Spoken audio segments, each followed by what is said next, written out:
تو تبلیغ کے اندر بھی ماشاءاللہ بہت قربانیاں دینا، آگے بڑھنا، بڑھ چڑھ کر حصہ لینا، تو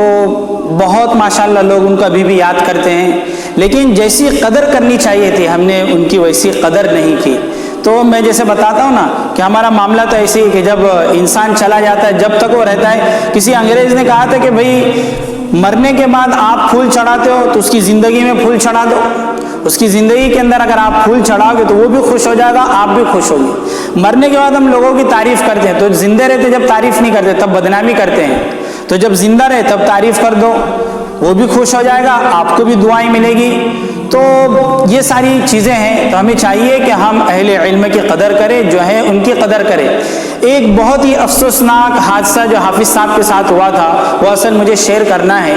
کسی نادان نے، اب تو ان کا بھی انتقال ہو گیا، میں ان کا نام نہیں لوں گا، نام لوں گا تو آپ سمجھ جائیں گے۔ نادان نے، ایک ناسمجھ انسان نے، اب تو ان کی عمر ہو گئی اور وہ انتقال بھی کر گئے، حافظ شاہی صاحب کو انہوں نے ایک تماچا مارا تھا،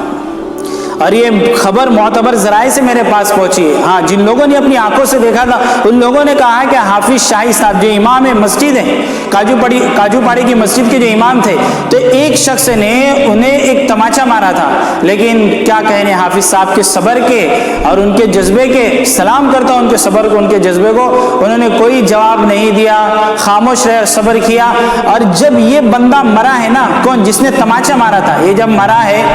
تو پتہ نہیں اسے کیا بیماری ہو گئی، اس کے ہاتھ کو کاٹا گیا۔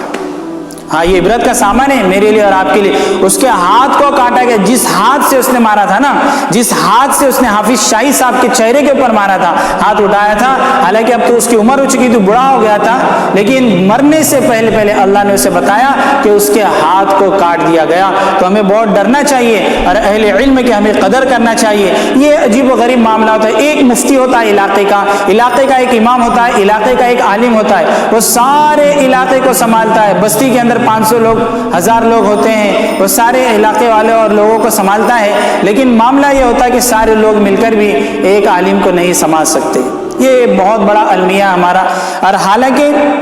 اب لاک ڈاؤن کے اندر دیکھ لیجیے کتنے مسائل پیش آئے، کئی مسجدوں کے اندر سے امام کو خارج کر دیا کہ بھئی آپ جائیے، ہمارے یہاں پر کوئی انکم کا ذریعہ نہیں، آمدنی کا کوئی ذریعہ نہیں، جمعہ سے جو ہے پیسے آتے تھے لیکن اب وہ بھی بند ہو گئے۔ ایک آدمی تمہارے یہاں پر 20 سال سے، 25 سال سے، 10 سال سے، 15 سال سے خدمت انجام دے رہا ہے اور آپ عین موقع پر اسے کہہ رہے کہ آپ چلے جائیے، تو بہت ہی یہ شرافت اور بہت ہی شرافت سے گری ہوئی اور انسانیت سے گری ہوئی بات ہے۔ ایسا نہیں ہونا چاہیے، ہمیں ان کا بہت زیادہ خیال رکھنا چاہیے، اور جب تک یہ ہے ان کی قدر کرنا چاہیے۔ اگر ہم نے ان کی قدر نہیں کی میرے عزیزو، کہیں ایسا نہ ہو کہ 5 سال کے بعد، 10 سال کے بعد ہمیں کوئی حافظ قرآن نہ ملے، 15 سال کے بعد ہمیں کوئی عالم دین نہ ملے جو